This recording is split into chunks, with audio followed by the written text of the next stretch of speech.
«Эхо Москвы» в Уфе и общественная организация «Берзямлек» представляют рубрику «Говорим по-башкирски». Домашнее. Өйдәге. Домашнее насилие. Өйдәге яберләнеү. Домашнее насилие. Өйдәге яберләнеү.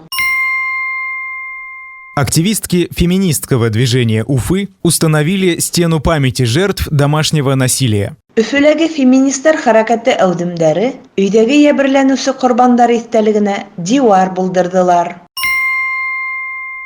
Активистки феминистского движения Уфы установили стену памяти жертв домашнего насилия. Өфөләге феминисттар хәрәкәте әүдемдәре өйдәге яберләнүсе корбандар истәлегенә дивар булдырдылар. «Эхо Москвы» в Уфе и общественная организация «Берзямлек» представляют рубрику «Говорим по-башкирски».